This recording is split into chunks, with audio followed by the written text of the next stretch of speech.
Sabda Palon diyakini akan muncul pada tahun 2020, yaitu pada abad ke-20. Kisah Sabda Palon Nyai Genggong banyak dibicarakan apalagi setelah meletusnya Gunung Merapi pada tahun 2020.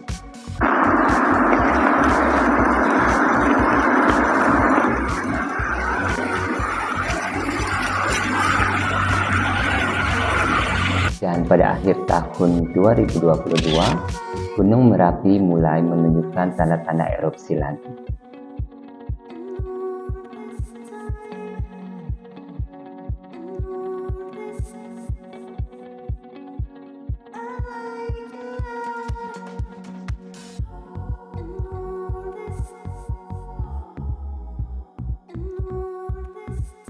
Diceritakan bahwa beberapa bencana di Indonesia sebagai tanda kemunculan Sabda Palon untuk menagih janjinya. Sabda Palon diyakini akan muncul pada tahun 2020, yaitu pada abad ke-20. Yaitu tepat 500 tahun penasehat Prabu Brawijaya ini menghilang di Gunung Lawu. Sesuai janjinya bahwa Sabda Palon akan muncul kembali setelah 500 tahun runtuhnya Kerajaan Majapahit. Kemunculannya ini dimaksudkan untuk mengembalikan kejayaan yang dahulu pernah diraih bersama Kerajaan Majapahit. Dan pada saat itu bahwa ilmu budi merupakan pedoman utama masyarakat Jawa. Disebutkan bahwa Sabda Palon dan Nyai Genggong merupakan dua pujangga Kerajaan Majapahit. Mereka merupakan penasehat utama Prabu Brawijaya yang mempunyai kesaktian mandraguna. Setiap malam disebutkan bahwa kedua sesepuh Kerajaan Majapahit tersebut selalu melakukan tapa, dan pada bulan Suro bersama para cantrik-cantriknya melakukan tapa brata di Gunung Lawu. Disebutkan juga bahwa Sabda Palon dan Nyai Genggong merupakan cucu dari Empu Sedah dan Empu Panuluh. Sabda Palon Nyai Genggong merupakan sosok misterius yang dikaitkan dengan beberapa bencana dan masa depan Indonesia. Sosoknya sering sekali disangkut pautkan dengan beberapa bencana yang terjadi di Indonesia, seperti letusan Gunung Merapi dan beberapa bencana lainnya.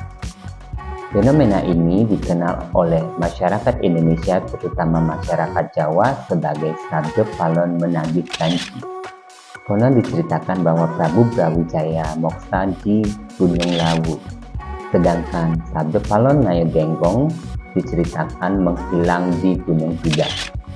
Dikaitkannya Sabda Palon dan Nyai Genggong terhadap ramalan-ramalan masa depan Indonesia dikarenakan adanya syair-syair yang memuat tentang kehancuran agama Islam di tanah Jawa.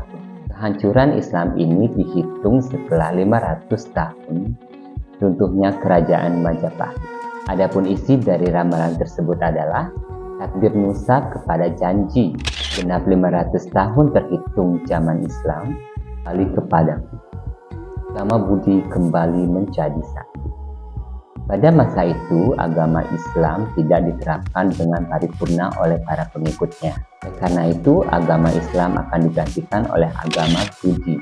Jika dihitung sejak runtuhnya Kerajaan Majapahit, mulai dari tahun 1478, maka Sabda Palon dan para pengikutnya diperkirakan akan muncul pada abad ke-20, yaitu pada tahun 2020. Disebutkan bahwa Sabda Palon akan muncul ditandai dengan meletusnya Gunung Merapi. Tujuan kemunculan dari Sabda Palon dan Nyai Genggong ini tidak lain adalah untuk mengembangkan kembali ajaran budi di Nusantara. Meski diceritakan di beberapa riwayat, sumpah Sabda Palon menagih janji ini banyak diperdebatkan di berbagai kalangan. Dan kalangan tidak mempercayai akan ramalan ini, tapi sebagian kalangan malah justru menunggu kedatangan dari Sabda Palon dan Nyai Genggong. Beberapa ramalan dari Sabda Palon ini pernah terjadi di Indonesia. Di antaranya adalah letusan Gunung Merapi dan juga Gunung Semeru. Sedangkan Gunung Merapi kembali aktif pada akhir tahun 2022 ini. Hal ini justru mengingatkan kita akan sumpah dari Sabda Palon Nyai Genggong, yaitu akan muncul kembali di abad ke-20 ini. Adapun syair-syair dari ramalan Sabda Palon dan Naya Genggong ini tentang bencana yang ada di Indonesia adalah: gunung api semua, huru-hara mengerikan, menggelegar suaranya, lahar tumpah ke kanan dan ke kiri, menenggelamkan, menerjang hutan dan perkotaan, manusia banyak yang tewas, kerbau dan sapi habis. Sirna hilang, tak bisa dipulihkan lagi. Seperti halnya ramalan-ramalan lainnya, ramalan Sabda Palon ini bisa saja terjadi, bisa saja tidak. Terlepas ini hanyalah sebuah ramalan ataupun tidak, kita diharapkan untuk tetap eling dan mawas diri.